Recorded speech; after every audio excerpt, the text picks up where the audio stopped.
জুনাৰ বাৰ্তা আৰু খ্ৰীষ্টীয় বিশ্বাসীৰ বাৰ্তাৰ মাজত কি সামঞ্জস্য আছে?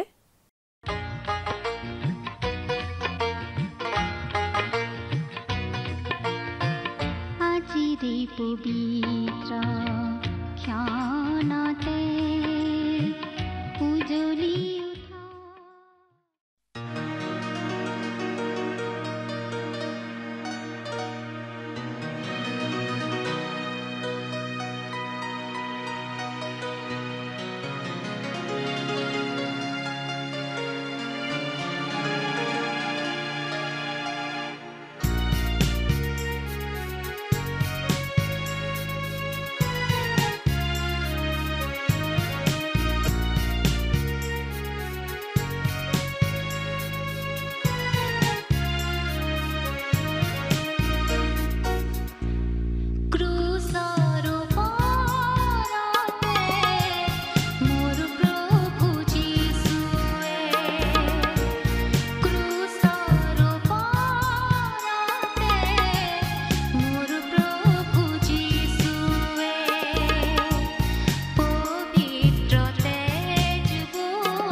নমস্কাৰ আমাৰ ভক্তিবচন অনুষ্ঠানলৈ আপোনাক স্বাগতম জনাইছো খ্ৰীষ্টীয় বিশ্বাসী লোকসকলৰ বাবে বিশেষভাৱে প্ৰস্তুত কৰা এই ভক্তিবচন অনুষ্ঠানটো হৈছে বাইবেল অধ্যয়নৰ ধাৰাবাহিক অসমীয়া অনুষ্ঠান বাইবেলৰ গোটেই ৬৬খন পুস্তকৰে আমি ইয়াত অধ্যয়ন কৰিম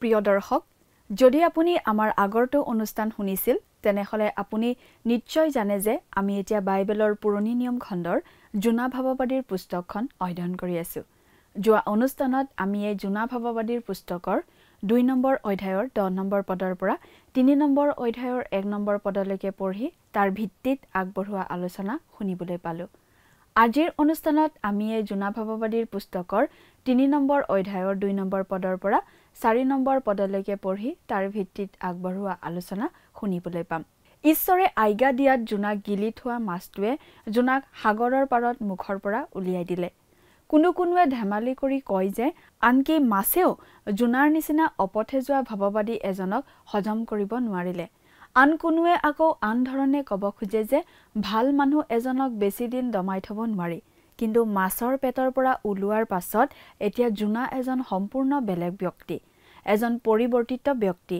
তেওঁ ঈশ্বৰৰ ওচৰত কিছুমান প্ৰতিজ্ঞা কৰিছে আৰু তাৰ ভিতৰত এটা প্ৰতিজ্ঞা হৈছে তেওঁ এতিয়া নিনবিলৈ যাব জোনাই নতুন জীৱন পালে সাগৰৰ প্ৰকাণ্ড মাছ এটাৰ যোগেৰে ঈশ্বৰে জোনাৰ জীৱনৰ দিশ সলনি কৰি দিলে আৰু জোনা এতিয়া এজন বেলেগ মানুহ হৈ পৰিল প্ৰথমতে ঈশ্বৰে জোনাক নিনবিলৈ যাবলৈ কৈছিল কিন্তু জোনাই সেই কথা নামানি তৰ্চিছ নগৰলৈহে যাবলৈ ধৰিছিল কিন্তু ঈশ্বৰে বিভিন্ন পৰিস্থিতিৰ মাজেৰে জোনাক ঘূৰাই আনিলে আৰু জোনা এতিয়া নতুন মানুহ হৈ পৰিল জোনালৈ ঈশ্বৰৰ পৰা দ্বিতীয়বাৰ বাৰ্তা আহিল ইয়াৰ যোগেৰে এটা কথা আমি আকৌ মনত পেলাব পাৰো যে আমাৰ ঈশ্বৰে আমাক সদায় দ্বিতীয় সুযোগ এটা দিব বিচাৰে আমি ভুল কৰিলেও শুধৰণি কৰিবলৈ আমাক সুযোগ এটা দিব বিচাৰে এতিয়া আমি দেখিবলৈ পাম এখন পাপী নগৰৰ প্ৰতি ঈশ্বৰে কেনেকৈ অনুগ্ৰহ প্ৰদান কৰিছিল এইটো পৃথিৱীৰ ইতিহাসৰ হয়তো আটাইতকৈ ডাঙৰ পুনৰ জাগৰণৰ ঘটনা আছিল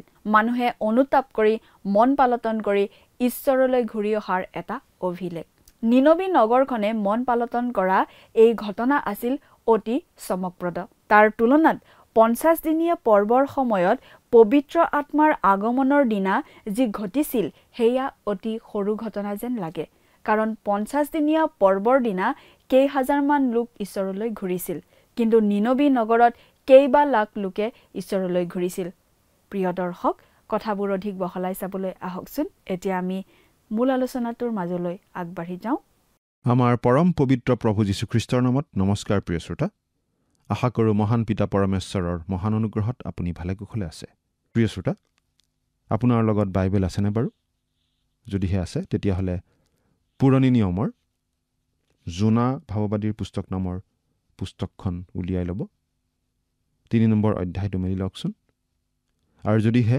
আপোনাৰ লগত বাইবেল নাই তেতিয়াহ'লে আমি বাইবেলৰ পৰা পঢ়ি দিলে মন দি শুনি যাব আমি পাঠ কৰি দিব খুজিছোঁ জোনা ৩ নম্বৰ অধ্যায়ৰ ২ নম্বৰ পদ তুমি উঠি সেই মহানগৰ নিনবিলৈ গৈ যি কথা মই তোমাক প্ৰচাৰ কৰিবলৈ ক'ম তাক সিহঁতৰ আগত প্ৰচাৰ কৰা প্ৰিয় শ্ৰোতা আমি আগতেও দেখি আহিছোঁ যে এই নিনবী নগৰখন এখন মহানগৰ আছিল অতি ডাঙৰ নগৰ আছিল এই কথা আমি জোনা ১ নম্বৰ অধ্যায়ৰ ২ নম্বৰ পদতেই পাওঁ এই জোনা ভাৱবাদীৰ পুস্তকখনৰ শেষৰ পদটো কৈছে তেনেহ'লে সোঁহাত আৰু বাওঁহাতৰ মাজত প্ৰভেদ কৰিব নোৱাৰা ১২০,০০০তকৈ অধিক মানুহ আৰু অনেক পশু থকা সেই মহানগৰ নিনবিলৈ মোৰ দয়া নালাগিবনে জোনা ৪ নম্বৰ অধ্যায়ৰ ১১ নম্বৰ পদত আমি এনেদৰে পাওঁ এই জোনা ভাৱবাদীৰ পুস্তকৰ ওপৰত নেতিবাচক সমালোচনা আগবঢ়োৱা লোক কিছুমানে আনকি এই কথাটোতো সমালোচনা কৰে যে এই নিনবী আচলতে একো ডাঙৰ নগৰ নাছিল এইখনো মহানগৰ হ'ব পাৰেনে সেইবুলি তেওঁলোকে সমালোচনা কৰে আৰু নিনবী এখন মহানগৰ আছিল বুলি অতি অধিক জনসংখ্যা থকা মহানগৰ আছিল বুলি এই পুস্তকখনত 3 বাৰ উল্লেখ কৰা হৈছে। এই কথাটোতো তেওঁলোকে সমালোচনা কৰে। প্ৰিয় শ্ৰোতা, ভুল ধৰিব খোজাসকলে এনেদৰে সকলো কথাতে ভুল ধৰিব খোজে। কিন্তু এইটো নিশ্চিত যে সেই নিনবী নগৰবাসীসকল পাপত অতি আগবঢ়া আছিল। কিন্তু এইটো খাটাং যে নিনবী নগৰখন বৰ ডাঙৰ নগৰ আছিল। 1845 চনত খনন কাৰ্যত আৱিষ্কৃত হোৱাৰ পাছত জানিবলৈ পোৱা যায় যে নিনবী নগৰখন সমতলত অৱস্থিত, প্ৰায় চাৰিওফালে নদীবিলাকেৰে আগুৰা এখন নগৰ আছিল।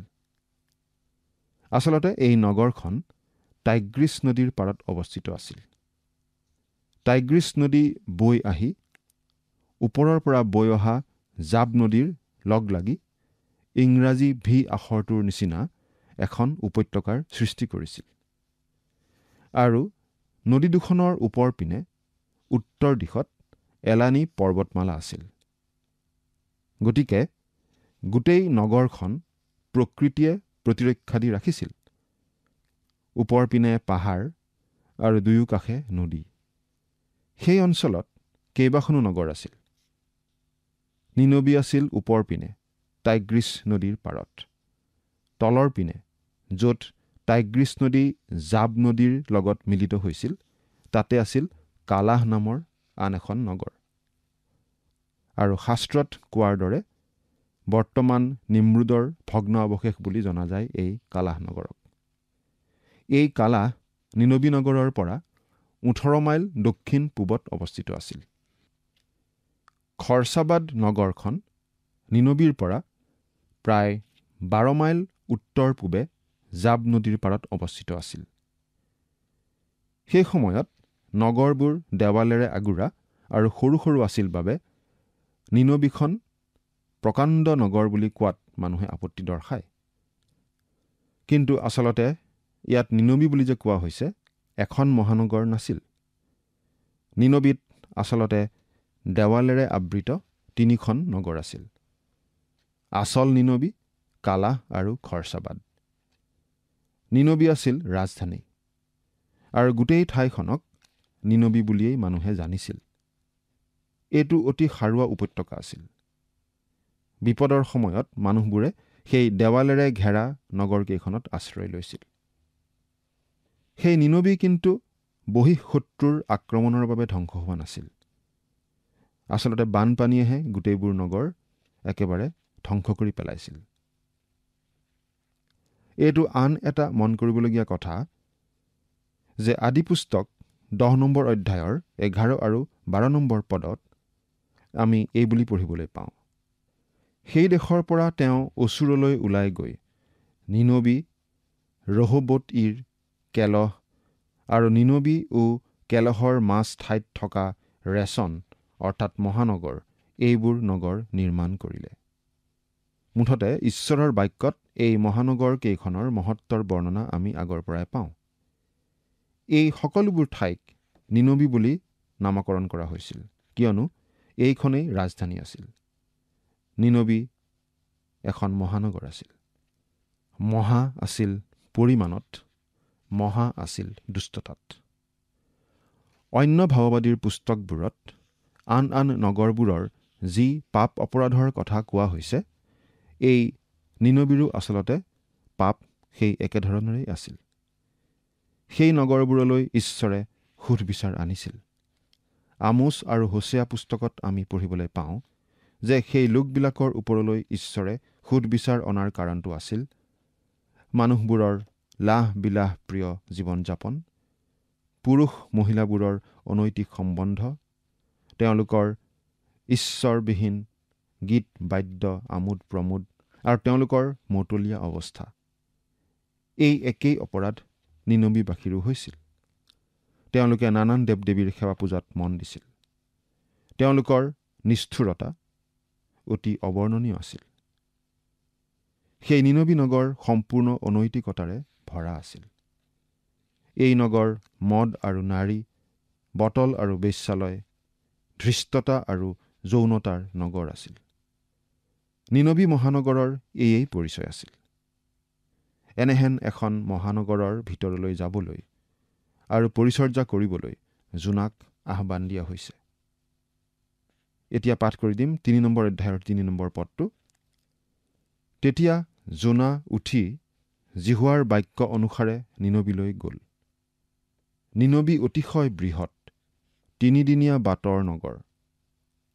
এই কথাটো লক্ষ্য কৰক যে এতিয়া জোনাই কামবোৰ কৰিবলৈ ধৰিছে জিহুৱাৰ বাক্য অনুসাৰে।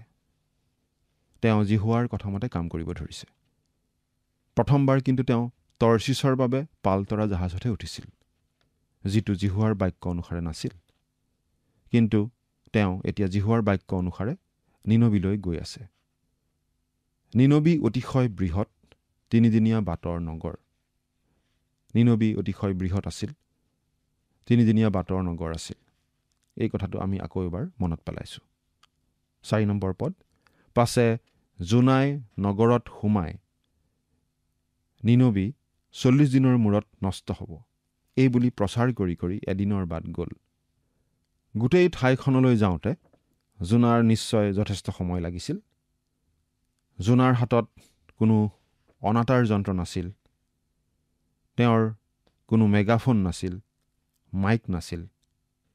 তেনেহ'লে তেওঁ কেনেকৈ এই কাম কৰিলে বাৰু? ভাবিলে কিন্তু আমাৰ অলপ আচৰিতো লাগে।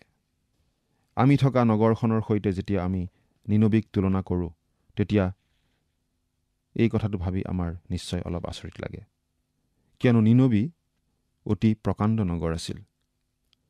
জোনাৰ কোনো মটৰ গাড়ী, অটোৰিক্সা আদি নাছিল, নহয় জানো? হয়তো তেওঁ কোনোবা ৰাস্তাৰ চুকত ব্যস্ত ৰাজআলিত থিয় হৈ ঈশ্বৰৰ বাক্য ঘোষণা কৰিছিল। তাৰ পাছত আকৌ অন্য তিনিআলিলৈ গৈ হয়তো প্ৰচাৰ কৰিছিল। আৰু হয়তো ব্যস্ত আলিবাট পাৰ হ'বলৈ ট্ৰেফিকৰ সংকেত দিয়ালৈ বাট চাই থকা অৱস্থাত আন কিছুমান মানুহৰ আগতো প্ৰচাৰ কৰিছিল। এই ধৰণে কৰাৰ কাৰণে হয়তো তেওঁৰ যথেষ্ট সময়ো লাগিছিল। এতিয়া কোনোবাই হয়তো সুধিব পাৰে, জোনাই লোকসমূহক কেনেকৈ পালে? লোকসমূহৰ আকৰ্ষণ তেওঁ কেনেকৈ পালে? লোকসমূহক উলিয়াই অনা যিকোনো এজন শিক্ষক প্ৰচাৰকৰ বাবে সদায় প্ৰধান সমস্যা। এইটো আমাৰ বাবেও স্বাভাৱিক আৰু সঠিক ৰীতি যে যিমান পৰা যায় সিমান লোকক ঈশ্বৰৰ বাক্য শুনাবৰ বাবে আমি বিচাৰি অনা উচিত। তেনেহ'লে জোনাই এই কামটো কেনেদৰে কৰিলে? তেওঁ বৰ্তমানৰ আমাৰ পদ্ধতিবোৰ নিশ্চয় ব্যৱহাৰ কৰা নাছিল, বা আমাৰ বিভিন্ন কৌশলবোৰ তেওঁ নিশ্চয় একো ব্যৱহাৰ কৰা নাছিল। নিশ্চয় কোনো বাদ্যযন্ত্ৰ তেওঁ ভাড়া কৰি অনা নাছিল। কোনো মুকলি ঠাইত বাদ্য বাজনা কৰি মানুহক আকৰ্ষণ কৰি অনা নাছিল। তেনেকুৱা পদ্ধতি তেওঁ নিশ্চয় ব্যৱহাৰ কৰা নাছিল। অৱশ্যে আজিৰ দিনৰ বাবে এইবোৰ বৰ উপযোগী পদ্ধতি, কিন্তু জোনাই এইবোৰ পদ্ধতি ব্যৱহাৰ কৰা নাছিল। তেওঁ কথা ক'বলৈ কোনো বিখ্যাত লোক বা গীত গাবলৈ মহান গায়ক ভাড়া কৰি অনা নাছিল। তেওঁ লোকসমূহৰ আমোদ প্ৰমোদৰ বাবে একো ব্যৱস্থাও কৰা নাছিল। সেইবোৰ তেওঁৰ পদ্ধতি নাছিল।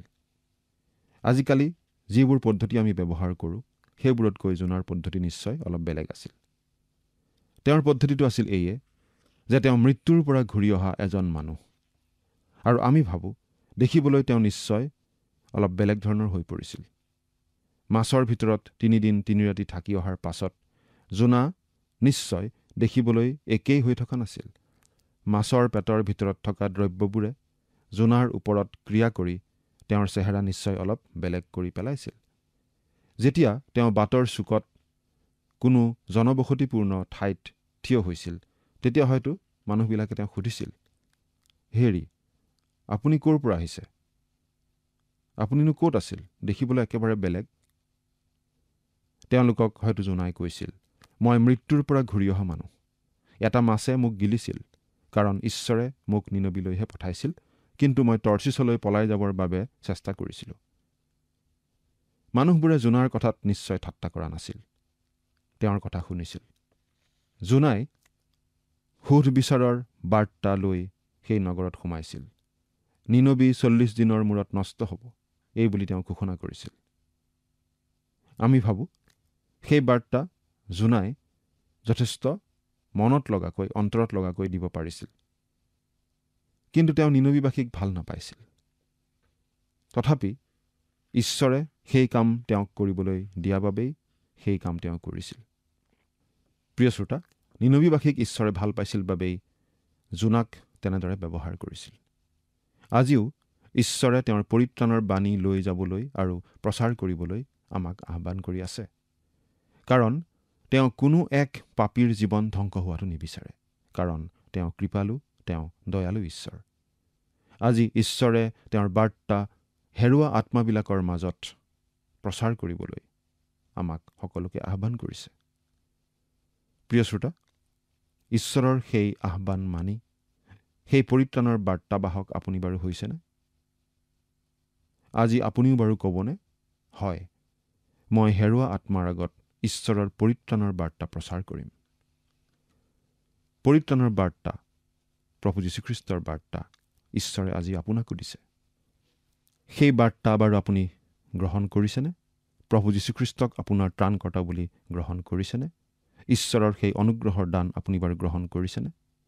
যদিহে গ্ৰহণ কৰিছে, সেই বাৰ্তাৰ ভাগ আনকো দিবলৈ আপুনি বাৰু চেষ্টা কৰিছেনে? চিন্তা কৰি চাওকচোন। ঈশ্বৰে আপোনাক আশীৰ্বাদ কৰক। আমেন।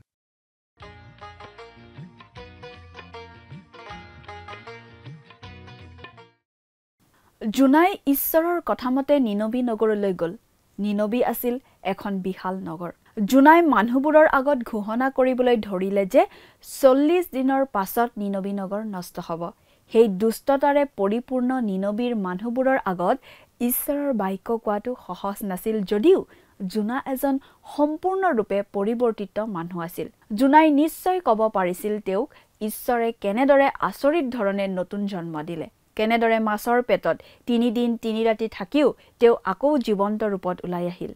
আজি প্ৰতিজন খ্ৰীষ্টীয় বিশ্বাসীৰ বাৰ্তাটো আচলতে একেই। কাৰণ আমাৰ বাৰ্তাটো মৃত্যুক জয় কৰি জি উঠা এগৰাকী ব্যক্তিৰ বিষয়ে। ঈশ্বৰে জোনা ভৱবাদীক আদেশ দিছিল নিনবী নগৰলৈ গৈ তেওঁ যি কথা ক'বলৈ কয় তাকেই যাতে জোনাই মানুহবোৰৰ আগত কয়। প্ৰিয় দৰ্শক, আজিলৈ আমাৰ অনুষ্ঠানটো ইমানতে সামৰণি মাৰিব খুজিছোঁ। পৰৱৰ্তী অনুষ্ঠানত আপোনালোকক পুনৰ লগ পোৱাৰ আশা ৰাখিলোঁ। সামৰণি মৰাৰ আগতে আহকচোন আমি খন্তেক প্ৰাৰ্থনাত মূৰ্ণত কৰোঁ। স্বৰ্গত থকা অতি মৰমীয়াল দয়ালু পিতৃ ঈশ্বৰ, প্ৰভু তোমাক ধন্যবাদ দিছোঁ সুন্দৰ সময়, সুন্দৰ সুযোগ তোমাৰ পবিত্ৰ বাক্য অধ্যয়নৰ বাবে, তুমি দান কৰাৰ বাবে। বিশেষকৈ পিতৃয়ে সময়তে প্ৰাৰ্থনা কৰিছোঁ তোমাৰ যি পবিত্ৰ বাক্য অধ্যয়ন কৰা হ'ল আৰু এই বাক্য অধ্যয়নৰ পৰা যি বাৰ্তা তুমি প্ৰতিজন দৰ্শকক দিব বিচাৰিছা, সঁচাকৈ প্ৰভু তেওঁলোকে বুজি পাইছে বুলি বিশ্বাস ৰাখোঁ আৰু এই বাক্য তেওঁলোকে তেওঁলোকৰ জীৱনত আগত ৰাখি সদায় যাতে বিশ্বাসেৰে সৈতে নিজকে সলনি কৰি প্ৰভু তোমাক যাতে তেওঁলোকৰ জীৱন সমৰ্পণ কৰি চলি যাব পাৰিব, তেনে আশীৰ্বাদ তুমি প্ৰত্যেকৰ জীৱনত প্ৰভু তুমি দান কৰা। এই সকলো যাচনা মহান ত্ৰাণকৰ্তা প্ৰভু যীশুখ্ৰীষ্টৰ নামত অৰ্পণ কৰিছোঁ। আমেন।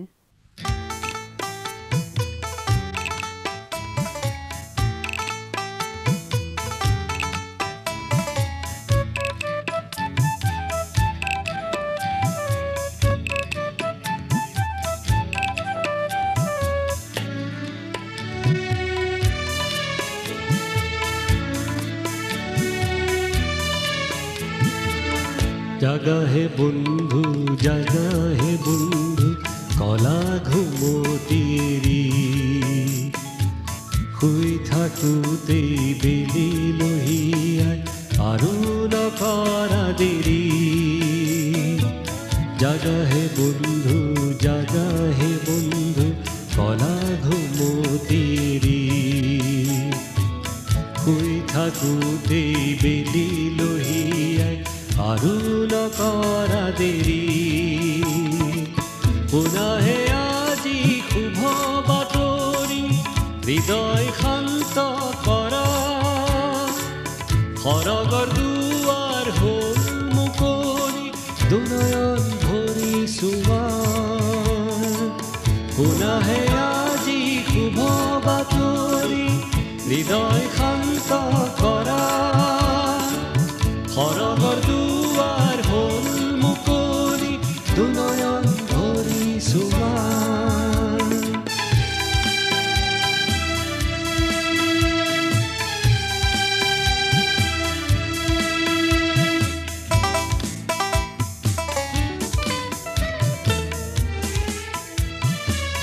যিশুৱে মাতে আহা কাষৰে ভয় শংকা এৰি অনন্ত জীৱন আছে তেওঁতে আহা সবে আজি ধৰি যিশুৱে মাতে আহা কাষৰে ভয় শংকা এৰি অনন্ত জীৱন আছে তেওঁতে আহা সবে আজি ধৰি যিশুতে পাবা সুখৰ আধাৰ পাপ অপৰাধ ক্ষমা তোমাৰ জীৱন আৰু প্ৰাণ মন তেওঁতে অৰ্পণ কৰা যিশুতে পাবা সুখৰ আধাৰ পাপ অপৰাধ ক্ষমা তোমাৰ জীৱন আৰু প্ৰাণ মন তেওঁতে অৰ্পণ কৰা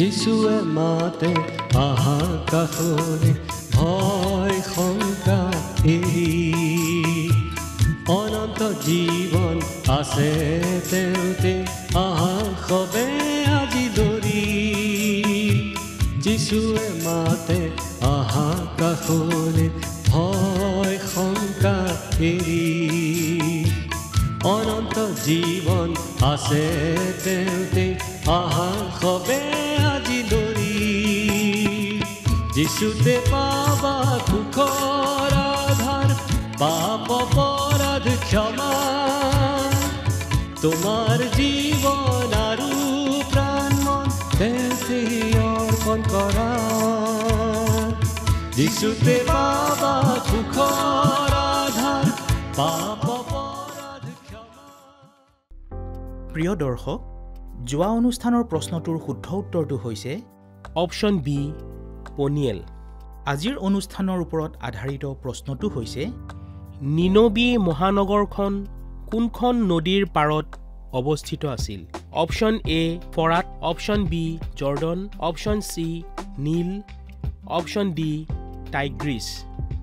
প্ৰিয় দৰ্শক, আজিৰ প্ৰশ্নৰ সঠিক উত্তৰটো আজি সন্ধিয়া 6 বজাৰ আগেয়ে আপোনাৰ নাম আৰু সম্পূৰ্ণ ঠিকনাৰে সৈতে আমালৈ 7429840242 নম্বৰত SMS নাইবা হোৱাটছআপ যোগে প্ৰেৰণ কৰক। প্ৰিয় দৰ্শক, যদি আপোনাৰ এই অনুষ্ঠানটি শুনি ভাল লাগিছে তেনেহ'লে এই নম্বৰত এটি মিছ কল দিয়ক। ইয়াৰ যোগেদি আপুনি পৰৱৰ্তী অনুষ্ঠানত বিজয়ী হ'ব পাৰে।